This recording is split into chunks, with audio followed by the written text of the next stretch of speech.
And now the unboxing of Invincible: Escape from Mars. Um, Matt and I both love Invincible, and uh, Kirkman himself will tell you that my son Kendrick was the first Invincible cosplayer that he ever met. And then got to see him again 15 years later. 15 years later, yeah, we got photos with him originally when Invincible was doing the motion comic. They were like, well, we're not going to do the full anime, and eventually they did the full animation. Did you see Um, the trailer that just came out? oh, for Is- season three? Yeah. Mm-mm.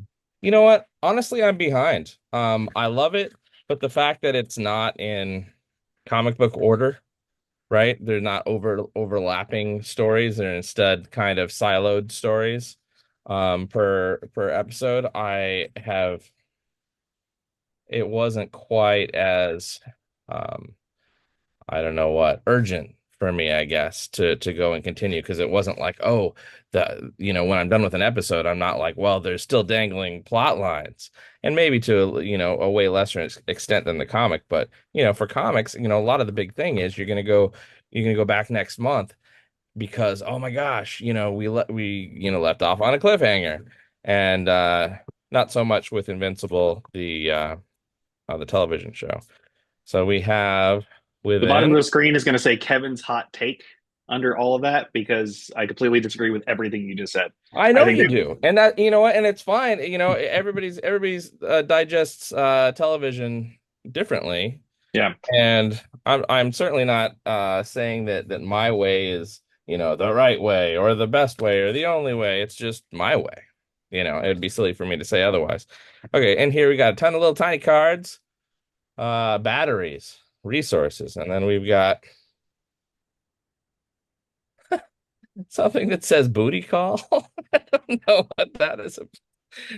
This suddenly took a weird Maybe you turn. should read the back of the box and give the description or at least talk about what the game is. Supercharge, Rexplode, and an astronaut card. All right, I'm just going through this a little bit to see what's what. Yeah, let's read the back of the box. It says here, as a superhero working for the Guardians of the Globe, it's your job to make sure these brave civilians make it home safe and don't doom all of humanity by allowing even a single sequid to infiltrate the rocket and return to Earth. Invincible: Escape from Mars is a hidden identity game with a few key twists. Rapidly changing roles. Loyalties change each round as players are infected and cured of the sequid threat. You'll need to be clever and discover who among you has been infected and free them from the parasitic hive mind. It's also balance for your group. Each player may choose a simple game as an astronaut or a more challenging game as one of 9 unique heroes. Heroes have more power, but they're playing a tougher game. Each character's choice to be an astronaut or hero makes no change to the overall balance of the game. It comes Okay. with 4 challenge boards, 31 tokens, a round tracker, 90 resource cards, 9 setback cards, 8 roll cards, 11 challenge cards, and 10 character cards. So I guess we can play up to 10 people simultaneously. That's a pretty big group guarding the globe. Yeah, yeah, that'd be fun. I assume that half of them would have to be astronauts rather than heroes, but that's pretty cool.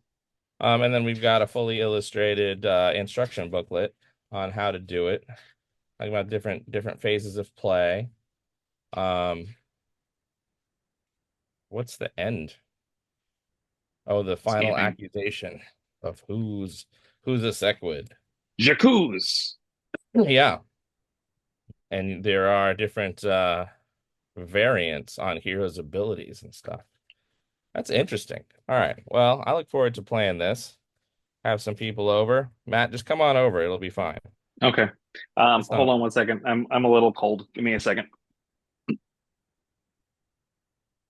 I was chilly too, so I put on my Spider-Man serape that I got from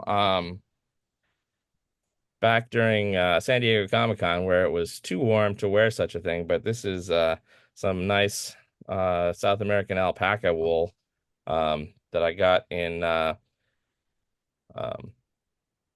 Old Town San Diego. What do you Well, have? Sakum? Yeah. my invincible ugly holiday sweater. Now, is it a sweater or is it Oh, a it's a full on sweater. I mean, is it a knitted sweater? Each color is Yeah, its own yarn? yeah, it's comfy. It's Wow. ugly. It is ugly as required for such things. But if we All right, were to stand up actually and let do me a get a comics good look online, at this because I feel kind of jealous if it's a oh, it is a real sweater. if we were to do an actual comics online holiday party, I feel like God. this would be appropriate. But I like it, Matt. I like That's the a good sound one. Look effects. at this, look at this sweater. Oh, thanks, baby. The sound effects are pretty nice. So, Yeah, I love it. um, but hold on, smoke bomb. Smoke bomb. In the meantime, where did he go? In the meantime, let me tell you something. This is not Skybound. We don't have to go Skybound, even though we probably could for a while because I, there's a lot of cool stuff coming from Skybound right now. But what we found at at Costco is this Lego Marvel. What are these called? The calendar with stuff in them? Advent Advent calendar. calendar. Um, and there's a little scene on the back. Look, I have Spider-Man swinging from a web. Um, that's what happens right before he catches thieves just like flies, I'm pretty sure. All Okay. right, what do you got now? Okay. Well, now I've got the official Invincible hoodie. Jeez, This is man. this one is so freaking comfortable. Um, So what you're saying and is you it's kept the coolest stuff for yourself. I mean, the game is cool, don't get me wrong. I mean, you got the comics, you got the game. This was the thing that I wanted the most, to be Yeah, honest. I So don't blame you. I like that. the ugly sweater is fantastic. Yeah. But this number one is comfortable. Number two, I do feel invincible in it, but also just I like the fact that the attention to detail where it's like comic accurate, not like necessarily like costume hoodie, but I mean it kind of is like But it's I was like at the right place on the hoodie, you've got the right color for the costume. That's great. And yeah, I feel like Invincible's costume lends itself to that. All right. it does, and Blanket on is too top of hot. that, Hey, guess like what? I've got a Spider-Man one, but this isn't from this year. This is from last year. This is Merchoid. And we don't have a partnership with Merchoid, but I gotta say, I've been really happy with their stuff over the years. I love my Avengers leather, like fake leather jacket. Yeah. My wife likes it as much as I do, so she bought a second one so that if I'm gone, she has one to steal. But I was gonna Yeah, say, all four of us have those because Zoe and I have them too. The you know, Avengers. oh, I didn't realize you got those ones too. Oh yeah, we each have them.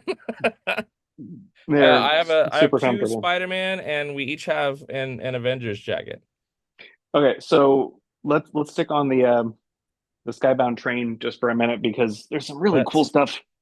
Um, so I know that we were just talking about Kirkman and You're gonna the be a work that they've conductor. been Do doing, that. the work that they've been doing for the Energon universe, launching Void Rivals, and then leading into Daniel Warren Johnson's Transformers. Yeah. Just everything Oh, are that those the trades right there? these are the trades, yeah. So With you have all the Mike individual Spicer, issues and the trades. yes. It honestly, the books are that Ah. good. They're that good. Well, you know what? So I can say that about Invincible. So um, and some of The Walking Dead. We've got a big library of the what are those like the 12 issue size of The Walking Dead. And a I couple of the big ones too. So, oh yeah, and the black and white ones and the color ones. We've gone a little crazy on the Skybound. the interesting thing with the Energon universe is that it started off at what seemed to be an original concept for Robert Kirkman, and then actually was a way to bring in some of the cosmic elements of the Transformers universe, and then eventually expand into GI Joe. And they Yeah, just launched GI Joe #1 from Skybound. yeah. There are a number of And this trades is a that new universe, not to be confused with the other Skybound title, G.I. Joe: A Real American Hero, starting with yeah, issue 301. yeah. Starting So right back to that original Marvel series, which also is available. Grab that the giant That GI compendium. Joe, the Real American Hero, please. So when I unboxed that one and had that compendium show up, I was laughing so hard because it's 50 issues of content from the original run. And just doing the math, if they actually continue to release these, there's gonna have to be six of them to catch up. And it's a phone book. It is, and not just a small town phone book. This is a big city phone book. Um, uh, the thing is, it's that lightweight old paper, and so it has the feel of those original issues, Yeah. which kind of lends to the throwback charm of it. I feel like eventually, once they get to toward the end, I can't remember when that was. Oh, maybe by the end of it, they might not have changed over to better paper, but GI Joe was great back in the day. I remember one of my early comic books was GI Joe #4 with that iconic cover has been used elsewhere, for various GI Joe marketing over the years. But If only you had the compendium in your hand that you could show that cover. hey, look at this compendium. Look at how thick this is. This is freaking thick. GI Joe, A Real American Hero, Compendium 1. Oh wait, maybe it's this way. Yep. See, we have it flipped. Um, here we have this. Um, and it's got it's got all of these Larry Hama stories. Oh look, there's where I am right now. Uh, but it's two. I'll show you what I was talking about. Oh, that's three. That's five. There we go. There's there's the first GI Joe comic I ever bought. Right there. Wow. Back in the olden days, October of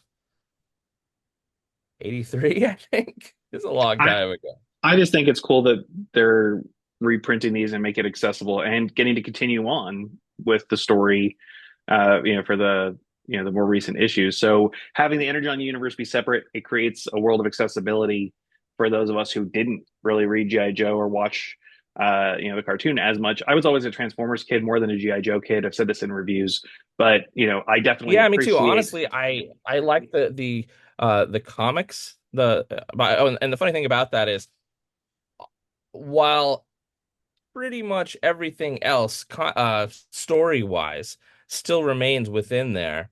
Um and by the way, you think, oh, well, weren't there ads in the original? Yes, those are gone. It's not a reprint to that degree. Um, but you know how sometimes you need a two-page spread? Well, they've gone and thrown in a generic page anytime they needed to make space for that to happen, which was nice. I Nice. felt like that was a nice touch and a kind way to go about it rather than, wait, this was supposed to Yeah. be on the on opposing pages before. Um, and you'd be surprised how often that's come up over the course of the first 50 issues. One thing that they had to do, obviously, perhaps, is unlike the IDW Gigantor masterwork type things that still say Marvel on them, this one, all the Marvel has been stripped from it, but all the creators have been credited. And I feel like the very first issue, I could be wrong on this, but I feel like the very first issue didn't have the creators in it. But somebody here at Skybound Image has gone and put it, thrown a little credits bubble in there at the first page, which I felt like that was really nice. I could be wrong. I never owned the first issue. But it's good. It's got the great throwback feel, and you can read 50 at a time. So yeah, and as Matt said, that's gonna end up being six of those volumes to get that whole original Larry Hama run, and now he's returned to continue that original universe. However, the new stuff is within that same Energon universe, um, which is which is new. Yeah. Um, Fresh, and fresh like new take, other new spin. Robert Kirkman enterprises, no one is safe. No one is safe. Your favorite character could be killed permanently at any time. Which I don't know, I guess it adds an air of realism. It But certainly ups the stakes. it's really impressive how they've worked in some in-universe logic, like why, is Cobra using lasers instead of bullets? Like, they're just little touches and flourishes that really do help to cement that these, I would say a more practical, rounded, story can still apply within the bombastic, fantastic universe. So, highly recommend all of the Energon universe books. What's the Before, answer? what's the answer? What's the answer? Why do they use lasers? That's a spoiler. It connects. God, really? Hey, it's called I the Energon universe, so maybe it's connected to that. But okay. before we move on, the last thing I wanted to share. Let's see. Oh, how much is that, Matt? I don't know offhand, but I think I this is need to buy Invincible. that. This is the Oh, Invincible 100 cover that is in blanket form. So as I'm, freezing in Chicago, being from San Diego, at least I can stay warm with my new Invincible hoodie, holiday sweater, and or blanket. Oh, we can go to DC. Okay, those are shiny. these are so shiny. These are the dark chrome variants of Absolute Batman and Absolute Superman, and they are absolutely worth reading. Honestly, I I can get a little jaded from like, oh, here's a new universe, particularly with DC. Because remember New 52? That was terrible. Um, Let's talk about the happy but the of happy, well, but that's the thing. They fixed it. They've, yeah. they went and did the, what was it called? What was the repair?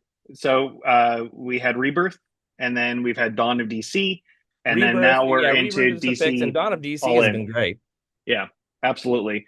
But other number ones, Justice League Unlimited, Mark Waid, Dan Mora. This has just been an insane book. You already saw Absolute Superman. So if you're looking for single issues, maybe newer books, and you want to really just give someone a great starting point, all of these DC All In number ones are a really great jump on point, but more so it's really, I don't want to say a return to form because DC has really been hitting it out of the park since Dawn of They have had DC, a but lot of great stories. Black Lightning. Hold on, Oh, Black Jeremy Lightning. Adams Green Lantern has continued to be one of my favorites. Oh, and there's a one shot for Green Lantern, a Yep. new one shot. So there's a Green Lantern Corps, Civil Corps one shot, but then also we know that there's going to be a new Green Lantern Corps ongoing book. Batgirl number one, Cassandra Cain gets in the spotlight for the first time in decades for an ongoing. There are just so many great books. But hold on, let's continue with DC. My pick of the year, Alan Scott Green Lantern. As far as DC goes, this has been my absolute favorite. Um, Tim Sheridan and the creative team for this book really just knocked it out of the park for this miniseries. And I've always been a Green Lantern fan, as you can tell by the background in my office. But more so, I love how additive his approach was to Alan's story. And it's just an incredible 6 issue miniseries. It's one volume as of right now. Hopefully, DC does more with it. And then Jeremy Adams' first volume for Green Lantern, another great jump on point. So these are ones that have been my absolute favorites. Again, absolute of DC. Uh-huh. But DC also did something really unique this year that I just want to highlight in these compact comics. More digest versions of their books where it's more of a finite story. Hmm. Far Sector was definitely one of my favorite ones in recent years. But the idea is that you're getting a complete story within one book. We've got Watchmen, so typically 12 issues ish worth But of Matt, content. there's listen, I'm 50, I'm the new 52, Matt, and not just when it comes to DC. I'm the new 52, and so my eyes aren't that great. And those compact comics, they got to shrink the text down a little bit. But well, then this is So for what I'm going to advise people get when it comes to DC, the new Treasury Edition reprints. Yes, these for old John. guys like me. We've got the new Treasury edition. Look at this. Superman versus Wonder Woman for the small price of 14.99. You can have a reprint of an old comic and actually be able to read it without your reading glasses. Okay. That's some Well, solid entertainment right there. And there's also Superman versus Muhammad Ali. And there's a Batman one who I don't remember I want to say it was oh, I don't remember. Anyway, okay, um, but I'm gonna one up you. Ready? yeah. Okay, so this is DC, but this is also kind of tangential, because Ah, Batman Year One Artist Edition. This thing is massive. I'm gonna back up so you can see the whole thing. Um, jeez. yeah. Who's the The artist? so Mazzucchelli? yes, it is. So all the pages, and the Artist Edition from this was released by IDW, but obviously Batman Year One was DC. So one of my favorite purchases of the year, utterly ridiculous, and this thing is massive in my office. But sticking on the Batman vein for a minute, because everyone loves Batman. Um, we've got if you're a Batman Beyond fan, we've got uh, Batman Beyond, Neo Gothic, and Neo Year. Colin Kelly, Jackson Lansing, Max Dunbar. These guys have done an incredible job expanding the Batman Beyond universe. Right now there are two volumes, but they're really two self-contained stories. The second one does expand, but theoretically, I love uh, you Batman know a little. just a little, you could do that. But then the other ones that have been highlights for me have been the ongoing White Knight series. We're up to, I think, 5 volumes from Sean Murphy. And he just mentioned recently that he's working on the next installment, which will be sort of like a world's finest uh, iteration. But Batman Beyond makes an appearance Oh, I in got all those. Those Beyond hardcovers. the White Knight. Yeah, the White Knight Yeah, ones. I got this one signed when I was at San Diego and saw Sean Murphy. So that one's great. I mean, there's just so many there's so many good books. But I know you were joking and saying that you need the larger ones, but I love that I can throw these in my bag, and I love Oh how yeah, totally. accessible these But ones are. honestly, I wouldn't need I wouldn't need You reading glasses for those. Yeah, I mean it's smaller, but at the same time, I mean having a complete Oh story in yeah. your and be able Yeah, to a full hand someone. collection to just, take with you on the bus, on the train, on the plane. You just Yeah, that'd covered be all of good. them on the spaceship. So Whatever. let's stick IDW now that we've talked a little bit about them, and also back to our friends Colin and Jackson. The Star Trek books from IDW have just been absolutely insane. Also, Sons of Trek, this one that I just got recently. Um, all of these books have been so much fun. Lower Decks, you just did the review for that one. Talk about that, Kevin. Oh, Lower Decks, Warp Your Own Way is the latest original graphic novel, and you might guess by its name, Warp Your Own Way. It's a choose your own adventure. It's not a standard choose your own adventure. You know how if you watch Lower Decks or you play the mobile game for Lower Decks, you're like, "Oh, it's, imagine a choose your own adventure, but Badgie got a hold of it." Um it's warped. And And you so were you telling you me go through and you die. And you go through and you're like, well, it's a choose your own adventure. But like the first time you die, at least me, choosing option one, option one, option one. Oh, die. But why did I die from this? This is weird. Um, and you go through and I died like 9 times and I'm like, this is messed up. But I don't think there's any other way, maybe 12. Uh they're short. It's a 200-page book though. And then eventually you're like, wait a minute, I'm out of spaces. Let me just look through, and you find another start point. And then you start going from there, and it's like, what is going on? It's it's a weird and messed up book, but it is perfectly fitting for those characters and that version of the Star Trek universe, if you will. Even though it's supposedly canon, And then also you've got the new ongoing. Oh Ryan yeah. North continues with the number one for Lower Decks. So And we it know the is dead series. on. It's just like, here we go. The Yeah. show isn't canceled because it's still in Comics Monthly, so whatever. We're fine. So let's jump. I'm bummed Let's for those actors.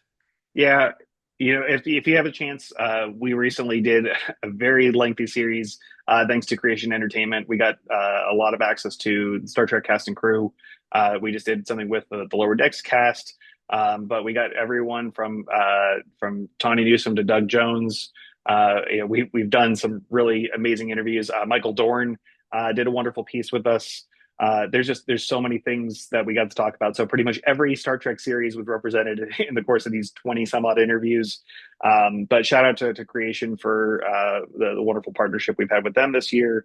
But before we move on from DC, And I by the want way, to check out creationent.com to see where they're going to be this year, because it's not just Vegas anymore. They're all over the country, and they are spreading like the most lovely wildfire you'd ever want to visit.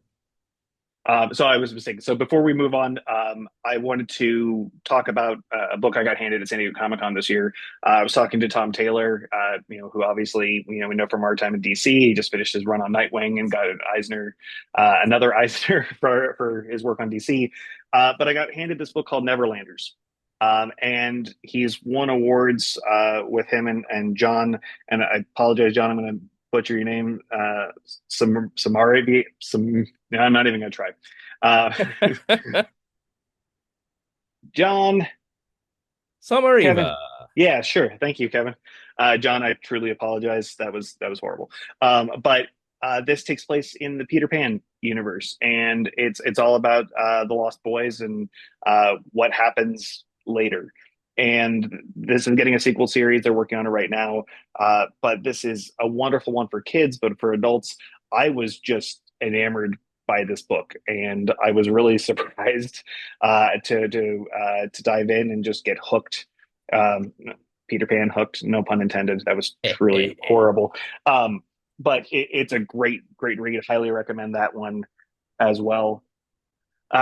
So I want to move over and talk about black market narrative. I've known Kyle Higgins for well over a decade, and everything that he and Ryan Parrott and Melissa Flores and Matt Groom, all of these people have been building uh, the first hardcover volume. This is the special edition that was only available through the Black Market Narratives website with a dust cover, but Let me they see just it. Let me see hold on. it. Okay, so here's the dust cover, Uh-huh. Radiant Black. So it's the first 12 issues in a hardbound edition. There are trades as well, but this is the normal cover. Look at that. Oh. Oh. Isn't that gorgeous? It is pretty. I have all the trades. I have all the individual I'm a issues. sucker for spot glass, Matt. You know this. Yeah, so I mean, this hardcover is impressive. It's got additional interviews, it's got concept art, but then also the original concept that Kyle and the team had for Radiant Black is discussed in detail. And I love behind the scenes stories. And, we've done a ton of interviews with that creative team over the years, but really, I feel like this is probably one of the coolest releases they've done to date. But then also the collected volume of No One Oh just came out, yeah. which is 10 issues. Um, this is a really interesting series because it's not only just in comics, but it crosses over to multiple mediums. They did an entire podcast series with Patton Oswald and Rachel A. Cook, Todd Stashwick's in it, Walter Jones. A lot of our friends do voices for this podcast. So you've got QR codes embedded throughout the actual book so you can follow along in both the comic as well as the podcast to get the full experience. And then there's other articles that they've crafted with actual like newspaper journalists to really create a full experience that was unique. So um, beyond this, they're doing a movie next. So this is going to be the lead in to the movie, which I believe is going to be called "I Am No One." Um, so the podcast is "Who Is No One." The comic is "No One." The movie is "I Am No One." A lot of no one, but we've got some amazing interviews with Kyle and the team talking about that in particular. So I Yeah. would take a look at that. And But most then recently, we spoke with them at New York Comic Con this year. Talked with Kyle, talked with Matt Groom, talked with a Bear bunch of others. McCreary, What's the that? singularity, the Bear Bear McCreary. McCreary about the Singularity comic and music. Yep. So check those out on our uh me- social media. And on comicsonline.com. There's a lot of cool stuff happening with the Massiverse. Also, Rogue Sun is releasing trade number 4 coming out. Uh, Ryan Parrott and the team for that book continue to really capture some magic with that series. The Dead Lucky Volume 2 just came out. We know that Inferno Girl Red Volume 2 or Book 2 is coming out soon. We had the Kickstarter for that. There's a lot of really cool things happening. But I feel like the Massiverse continues to innovate every single time they release a new project. So there's always something new and exciting. But those are the books that I'm just really looking forward to on a monthly basis. I mean, all these books. I'll say it again. It feels like we're in a renaissance for comics. There's just so much good content. So you really can't go True. wrong. But if you're looking for something that's invincible, like Radiant Black is my number 1 recommendation for that. But everything in the Massiverse is siloed where you don't have to read it all. There are a number of trades and number of characters, but they've designed it in a way that they complement each other. But you don't have to feel like it's like X-Men and you have to read every single thing to know what's going on. Sure. So things like that, I think are really cool. But since we talked about Melissa Flores, doing Dead Lucky, let's pivot over to Boom for a moment.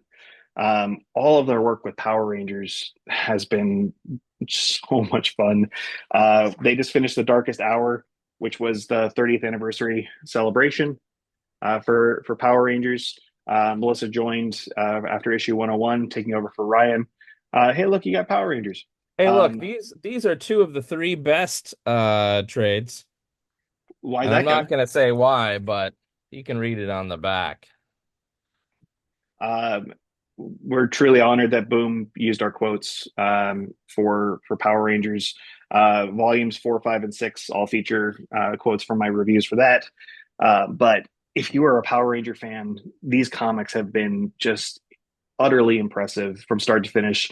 Kyle Higgins kicked it off, then handing off to Ryan Parrott. We've got Melissa. There are other creators that have joined along the way, some incredibly talented artists. But more recently, there are 2 things that Boom released as number 1 issues. This was a standalone. They typically do an anthology issue, and this one's across the Morphin Grid. They got cast members from the show to actually contribute stories and Yeah. work in collaboration with comic book artists and other writers. So David Yost, Nakia Baris, Matt Groom, Steve Cardenas, Walter Jones.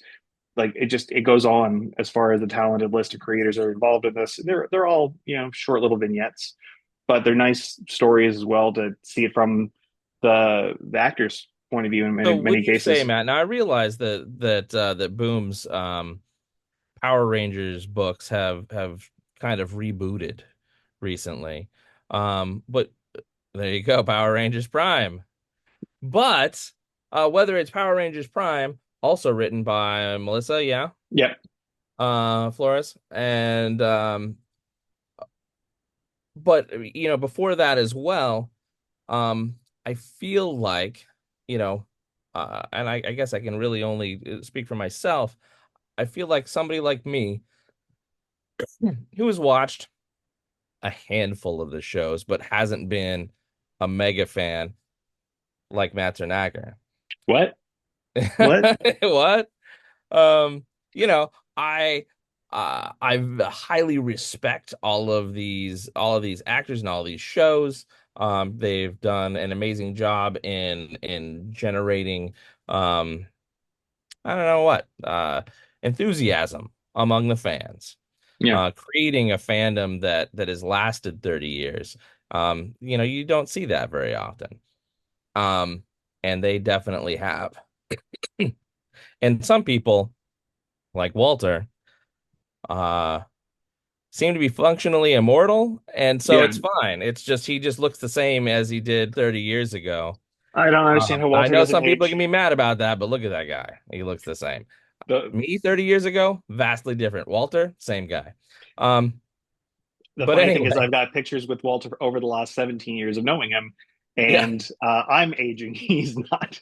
So, exactly. um, but you're right. I mean, they Boom has created an opportunity for people to jump in and just like For Energon people like Universe me, I has. can go and Yeah, jump in at, I guess ideally at the beginning of, a new event, new arc, whatever. But even not, even coming in and it's like, oh, I recognize these characters. I know, the very basics. I can get in and enjoy that. And even if I didn't know the basics, they're gonna tell me. Um, yeah, they have followed Stan Lee's advice and remembered that every comic is somebody's first comic. And yes. and so Melissa Flores and the editorial team has made sure that those books keep that in mind. And that's powerful in the industry today. And I feel like they're not the only ones. I'm really No, happy about that. and with Power Rangers Prime in particular, um, you don't have to have a lot of knowledge. Right now, there's only one issue, Yeah. and if you grew up watching these shows in the '90s, this and some of the other ones from the Saban portfolio, you'll recognize a few nods. But the accessibility is there, and I want to say this: like all the ones that we're talking about today, the reason I'm enjoying these books in particular is how inclusive they are. So they're creating opportunities for, just as you said, for this to be someone's first, but also not to feel that they're bogged down in continuity, that, you can jump in here and feel comfortable and confident that, you could catch up if you wanted to, or you could continue on. But, it's really impressive in Power Rangers Prime, excuse me, in particular, how they were able to celebrate some of the mythology. I mean, even in the Darkest Hour, Melissa and the team brought in all of this lore that I loved and put a spin on it that we hadn't seen before. But now with Power Rangers Prime, I feel like this is, a great reboot without it being, too hard of a shift. When we saw the Power Rangers movie in 2017, that was like, hey, let's just, grab bits and pieces here and there. That's Looking not back on that what this today, is. how do Yeah. you feel about that? There were pieces that I liked. There were pieces that felt lazy. Yeah. The fact that they didn't actually use the morphers was a weird choice. The fact that they used a snippet from the theme song from the original movie as well, as far as the music, also weird choices. So it feels like they kind of, had some ideas, but never actually got to flesh it out. But, they didn't really make the characters likable and didn't really celebrate the things that made them, beloved to the same degree. I think there were attempts, but at the same time, they were trying to make it edgy and try to make it modern. So, I want to focus on the positive that between this and the Darkest Hour books, these ones in particular are just wonderful opportunities for people who love Power Rangers to jump in. But beyond those, Also, there's speaking of IDW. we were just talking about Boom, but Oh, um, okay. I thought you were going so into that. Never mind. no, but we can pivot back for a minute because there was another book from IDW that was one we got to talk about a lot this year, Beneath the Trees Where Nobody Sees. Oh yeah, and let me show you. I couldn't find it. It's around here somewhere. Okay. I went and bought from the writer Patrick a bunch of his uh like weirdly low volume covers. Um but uh but I don't have any of those available and I don't have my trade available, but I I have will placeholder here. Here, look, here they are. I'm gonna put the picture. Um, no, but we both really enjoyed that series in particular, and the fact that it's getting a sequel is great too. So the hardcover just got released from IDW. Shout out to IDW's editor team that handles the covers in particular, the trade paperbacks, the hardcover editions. The hardcovers from Star Trek have just been absolutely gorgeous. And the team for the Radiant Black hardcover, Michael Basudel, who has been putting together all the Massive Verse books, Black Market Narrative releases. Like some of these books just look better than we've ever seen in terms of hardcover editions. The Batman Year One Artist Edition one from IDW. There's just some cool stuff that I mean, I'm going to cherish these things forever, and I feel like these are going to hold up better than other bound editions. So So credit for those, but if you're going to talk about the world of hardcovers, this just came. I just received my Oh copy of yeah. the deluxe edition for Junkyard Joe. So Jeff Johns, Gary Frank, Brad Anderson, Rob Leahy, um, and this is from Ghost Machine. The size of this is pretty massive. So in comparison to a regular issue, you can see a Oh little bit wow. bigger, sizable. But again, this one collects Junkyard Joe 1 through 6. So with Jeff Johns and team breaking out into to launch into Ghost Machine imprint this year, that's been another highlight for me. There's so many amazing books. Peter Tomasi, we've got his book. So they just started releasing the Rockefellers, Francis Manipal, and then Halo and Horn. I'm sorry, Hornsby and Halo. I don't know why I want to reverse those. Probably Me because the too. HA versus HO. So, but Hornsby and Halo, those are recent ones. Jeff Johns, Geiger. So I just got this one recently. Who is the Glowing Man? But Red Coat, Rook Exodus, Hyde Street. There's just been some really cool Right. launches this year and non superheroes. I would have thought that these guys who made their careers working in superheroes would still have at least some element, but I love the fact that they don't. It feels By like the way, they're filling some gaps in the comic book uh industry that we didn't realize we're missing. yeah, there are some great comics, and I like the fact that once again, like the Massiverse, um Ghost Machine can have a group of books that uh that can overlap. Not in the case of most of them, they don't have to overlap, but Yeah. they can overlap. And that's really cool. What do you got? I've been worried. I've been eager to know because when Ghost Machine launched, they say, "Oh, we're gonna get this person and that person, cavalcade of stars." But friend of the show, Brad Meltzer, was also on that list, and I'm like, "Well, what's Brad writing?" And honestly, I could have texted him, but I looked it up on on Wikipedia, and Brad is doing a book about a ghost in the White House. Where is it? Jeez. First Ghost, a supernatural story set in the White House. So First Ghost. Okay. Um Yay, Wikipedia. Didn't have to bother Brad. Or what I'm pretty sure is Brad's wife when I when I text him. Um, Well, I mean, there's just a lot of amazing books from Ghost Machine. So the Geiger books are out right now. Junkyard Joe, Red Coat. I've really been enjoying. It's interesting because as the first wave of Ghost Machine books came out, they did a one shot where you got a little teaser and taste of each of the stories, and it was Geiger, Red Coat, and Rook Exodus as the first wave, with Rockefellers and Hornsby and Halo. I got it right that time. Um, as the second wave, and now Hyde Street as well. And issue one, like Geiger, it was literally that order. Geiger, Redcoat, Rook Exodus were my favorites. As the stories have progressed, they keep switching and taking over as to which one's my favorite. Rook Exodus now is my favorite. Redcoat has really? consistently been at the top, but I'm enjoying all of them. Rook And Exodus reminded me of what's that takeoff of of Watchmen that was a Marvel thing that they did. There was like a this is not really Owlman, but it's Owlman. Um don't remember. anyway, But uh I would say that those ones have been a lot of fun. So, I mean, again, if you want more independent books, if you don't want to have the big two, you've got a lot to choose from right now. You really can't go wrong with any of these ones. Rockefellers has been my favorite now as far as all the Ghost Machine ones, but we're only one issue in.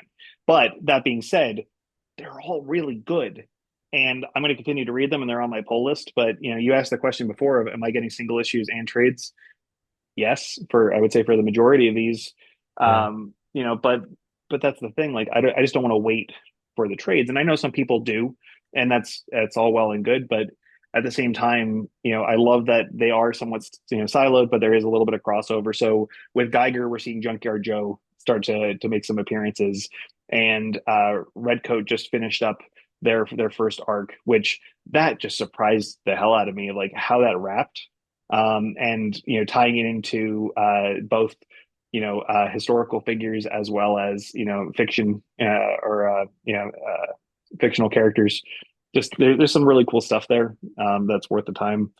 So those are my big ones. The ones that we haven't talked about. I would say just touching on Marvel. Uh, we know we've talked about the fact that you and I are both fans of the Cohen Age. A lot of the stories have just been collected. They're still, I think, on Reign of X. They're getting to Fall of X with some of the releases, but uh, I feel like that has been probably some of the strongest stuff that I've been reading. But also the Ultimate Universe. They just released the first trade for Ultimate Spider-Man. Insert photo here because my dad They took have a that one. hardcover because No, that's what I so want. they have a soft cover. Yeah, yeah. So it's just a Maybe trade paperback. wait till it's 12 issues Marvel and then Yeah, do what Skybound does. Just saying because yeah, that's the size of a hardcover that I want. yeah. Now Skybound is releasing deluxe editions of the Energon Universe books next year. Hmm. So if you would prefer to have a hardcover of Void Rivals, Transformers, GI Joe, they are Yes, doing please. that. But in the meantime, if you want Well, to of get a head course start, they are, Matt, because that's what Skybound does. yeah. But that being said, on the Marvel front, the Ultimate books, just like you were talking about Absolute, Yeah. Ultimate Spider-Man has been a thrill ride and celebration of Peter and Mary Jane being married and having kids and all the things we want in the 616 universe that we are not allowed to have for whatever reason. But the Ultimates also, there was a really great article that someone posted recently, and it was saying how in just a year this version of the Ultimates has already cemented itself better than its predecessor. And Really?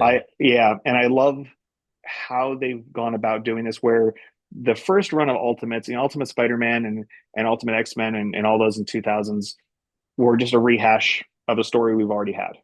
And I Hmm. like that with these ones, we're not getting that at all. It's a new story. It's Well, that's characters the we funny know. thing. They're like saying, "Hey, um, we're in a universe, we're in this third, if you will, universe that we're trying to get back to. We're trying to right the ship and go in the direction of these two universes where Ultimate Universe was going, and where Marvel Universe is, where 616 is. And it's I feel like it's I don't know, it's Voyager, right? We're trying to get home the whole time. And we're gonna have casualties. I Oh mean, my this has God. been the year. This has been the year from hell, but the best kind of year from hell. While they're waiting for the maker to return. As far as Marvel recommendations, because I want to make sure that everyone gets, we'll say equal time. But there's some great Marvel books too. Oh, I So got some so Marvel. Can yeah, I talk about some Marvel? yeah. And please help me remember. I want to talk about Space Ghost before we Oh wrap up. yeah. But Yeah, there's more. We got more talk, stuff. go Marvel. Zoe's been supplying me with stuff, but she was apparently pulled away. Hey, guess what? What? We have a new holiday Tales to Astonish from Marvel. Talk about like one shots where it's just like, oh, I want to get a little gift for somebody. Don't stuff this in a stocking. If you roll it up, people are gonna you're gonna make cause tears. And let's don't be a Grinch. That's not nice. Anyway, Holiday Tales to Astonish, 3 stories, very cute, and it's got a back where you can see their backs. Look, I can see it. may you have peace on earth and goodwill toward men until we meet again. Isn't that sweet? I'm suiting up for our Marvel conversation. Oh, well, guess My what, Matt? You know what else is hold hot this on, week in a number one? Deadpool Wolverine Weapon Extraction #1. Have you read this? no. Now, obviously, this is coming on the coattails of, Deadpool 3 / Wolverine 4. But it's funny. It's Yeah, good. It's well, if you see something like this, right, you're like, oh, multiple versions of Deadpool are fighting Wolverine. Oh, I guess there are multiple versions of Wolverine, but the yeah. title cover it up. But here we have Ryan North, who we've already said we like Ryan North, and Javier Garron, and Edgar Delgado are are taking a Deadpool Wolverine, because like the one of the big premises of Deadpool Wolverine is Deadpool is like, Wolverine, Spoilers. we gotta be best friends. Spoilers. Yes, whatever. We got to It's be on best friends Disney. It's because on Disney we're Plus. both functionally immortal, and you know it's just gonna be us and uh the Black Ranger for the rest of our lives. Until this will heat death of the universe. Yeah. And it's good. And it even has a sweet ending. I'm just gonna spoil that. It even has a sweet ending, even though things go terribly wrong as they do in a Is it storyline. a one shot or is it a It's a one multi? shot. I thought it was gonna Okay. be. I thought this was gonna be a limited series. Nope, one shot. It's probably, I don't know, 48 pages, 60 pages. Okay. It's not too heavy, but it's decent. Anyway, from a Marvel tangent for a moment, David, who's writing Punisher, is now writing Space Ghost with Dynamite, and that also I would say has been up there with one of my favorites for the year. The first issue was fantastic. The second one solidified it for me as one of like my picks for the year. If you're not reading Space Ghost right now, something I never thought I would say, you're missing out. The first volume's coming out. There are 8 issues currently. There's just a lot of stuff from that Hanna-Barbera era. They just announced they're doing Herculoids as an ongoing, it seems like. So that's been good. But Space Ghost will surprise you in the best possible way. So as soon as that trade is available, that's getting added to my collection. But I was going to say that one, and then also, we talked a lot about relaunches this year. The other one that really struck me was Ninja Turtles. So IDW has relaunched their Ninja Turtles series with a new number one, Jason Aaron, and a collection of incredible artists. He's been rotating through for the first set of issues with a different artist each time. The third issue is, I think, my favorite single issue of any comic this year. As And that is far as saying an something because we've ongoing, had some good stuff. yeah, Leonardo standalone spotlight story. Um, just it is a impressive story, but the visualization and how they use the comic book medium, even when it comes to like time and like showing how time has passed for these characters, there's just some really impressive work there. The first volume is not out yet, so you're in single issues, but you started off with Raphael's in prison. Leonardo is essentially on a quest to find himself. Michelangelo has become an entertainment star, and Donatello is trapped in a mutant prison being tortured on a daily basis, and it is all very sad stuff. And the brothers have gone a separate way, but they're reunited during the course of these first 4 issues. And it's stuff that we haven't seen from Ninja Turtles before, but the power of storytelling is just incredible with these ones. I'm using that word a lot with this story, but frankly, that's what it is. And I feel like the third issue in particular is worthy of an Eisner. And I called it as far as my review, and I'm standing by that statement. That if you are a fan of Ninja Turtles, this is a great time to jump on. And also, if you felt that the last run, was just too hard for you to catch up on, we're only a couple issues in to this new one, and they're also doing stuff with Mutant Nation, tying back into the last 150 issues of IDW's Ninja Turtles run. So you've got two different stories that are running sequentially. So just a lot of great stuff from the Ninja In Turtles universe. parallel. Yeah, Yeah. yeah. So I don't know what I said, but my You said caffeine's wearing off. sequentially, and that's not it. Okay, okay. In tandem, in parallel, Yeah. perpendicular. No, that's not right. Anyway, Yeah. So point being, some really good stuff. What other Marvel? Anything else Oh, you're reading? and when it comes to Turtles, they have got a lot of crossovers lately. They recently did a crossover with Naruto, which is like Yep. I'm sure there are bazillion, fanboys who were like, "This is what I've wanted the whole time." Ninjas and ninjas. Come on, this could have happened a long time ago. And And we had Stranger Things, Ninja Turtles. Stranger Things. Uh, They've crossed yeah, over obviously in the past with Batman. They've crossed over in the past with and this is Power just Rangers. They Power just Rate, did. right? Just They very just did recently. 2 volumes. Ryan North. I'm sorry, not Ryan. Ryan Parrott Ryan writing. Parrott. Let's try this again with Power Rangers. With Ryan Parrott doing the 2 volumes, which are now available as well. Those are so much fun, and I really truly hope that Ryan gets to do a third volume because he left the door open for more in a very interesting way, but also just you could tell how much fun he had writing these books. So Yeah, totally. so yeah, there's a lot of Ninja Turtles crossover. But shout out and props to the IDW team for everything they've done. And then I'm sorry, the Lost Years and Last Ronin books as well for Ninja Turtles. Jumping into the future and the next generation of Ninja Turtles has been impressive.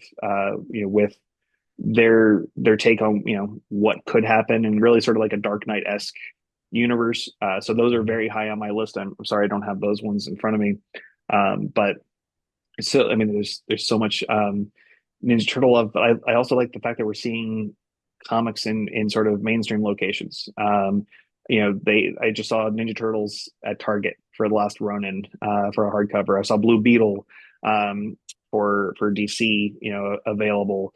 Obviously, we've seen some Harley Quinn ones available there too, but all of the compact comics popping up in random locations. Oh, It's good. so great to see these things out in the world and not necessarily just at your local comic stores, which please support your local comic book store, but But just it's nice seeing, to have those older collections in a digest format, yeah, at your checkout stand. How else would Archie have lasted thousands of issues yeah, if it weren't for the pocket size ones at a checkout? yeah. So before we wrap up, as far as current Marvel things, if you're looking at individual issues as opposed to trades, NYX, our friends Colin and Jackson are writing that, which it's really sort of a celebration of mutant culture and really what comes next, after the Krakoan age. I feel like Hmm. they've done a great job with some of the Academy X-Men characters who really deserve to be more in the forefront. They've got Ms. Along with Marvel there as kind of well. spearheaded with by Kamala Khan. They seem to put her in front, Yep. which is interesting. Um, they've done a But fantastic job. That first 5 issue arc was beautiful, ended in a sweet way. I felt like, oh, I feel like they changed this. They had written out something and they were like, no, no, no, the environment in the world is too ugly. We gotta make this. We need people to feel good, and they did. And thank you, Colin and Jackson, for doing so. It was really appreciated. Issue number 6 just came out this week. Was it this week or last week? Anyway, just one of came the out. ways. Um, Fantastic. Except for now, I'm afraid that last thing. I'm like, oh, don't ruin it. Don't go, don't mess things up because Colin and Jackson like to scare us with things like, oh, we're just gonna destroy the entire Star Trek universe. It's fine. Things like that. Within 2 weeks, they destroyed the Star Trek universe and the DC universe with Outsiders. Outsiders Volume One. It's really sort of like a love letter to Planetary. So Oh, no there's some, kidding. yeah, Are there there's some really planetary cool. characters in it as well? I don't want to spoil what they do with Oh, that, fair but enough. uh, 11 issue run, most likely going to be 2 volumes. The first volume is out now. That one, they really did some amazing work with that pocket of the DC universe.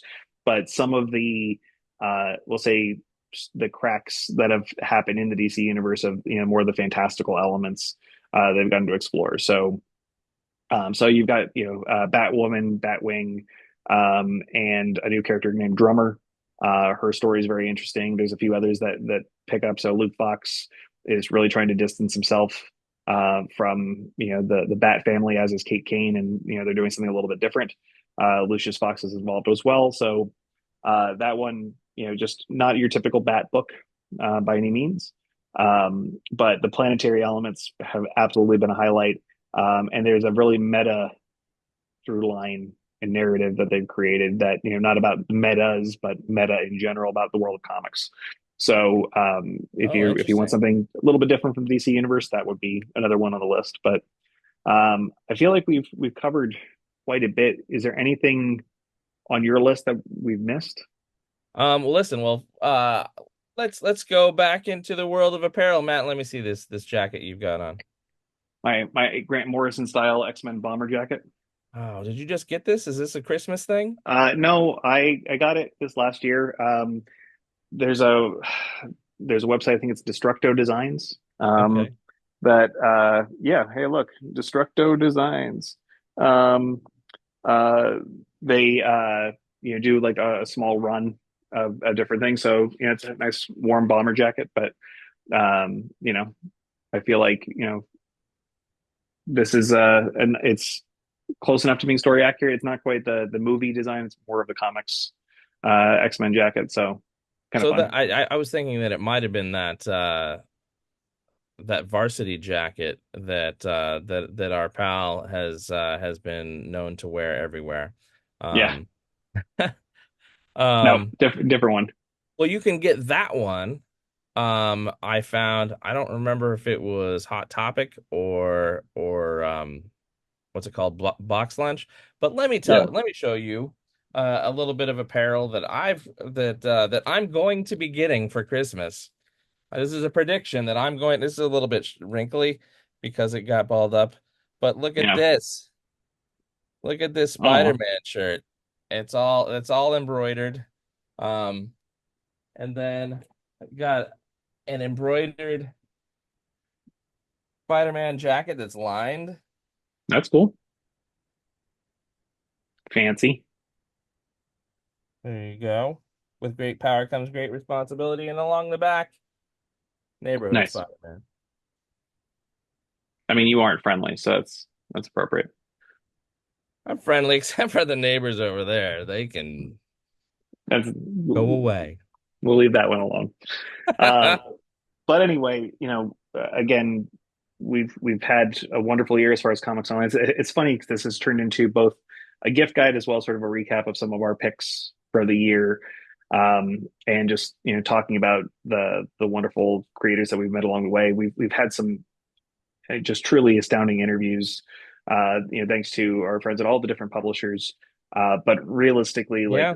these are books that we love, and we hope that they get to continue doing. And just getting to celebrate this world. If you're tuning into Comics Online for the first time, in the last year, we launched our Secret Origin series, and where we get to celebrate these talented creators and their personal stories, how they got started in the industry. So we've already had people like Jeremy Adams, Heather Antos, Peter Tomasi, Mark Guggenheim. We've got a few others coming up that are some big names as well. But even outside of comics, we've been talking to people in pop culture: Jerry Ryan, Doug Jones. We've talked to Katie Sackhoff, um, Maurice LaMarche, Rob Paulson, the great Lyle. We could just keep going with the list. But it's just been so much fun to talk to these people, to hear their stories, and to share them with Had you a guys. really good year when it Yeah, comes to getting those origin stories, those secret origins from everybody within the yeah, geek pop culture community. yeah. Mark Wade is another highlight for me. So just getting to hear their stories. I did a deep dive with Ron Mars a couple months ago, talking about Kyle Rayner and his creation.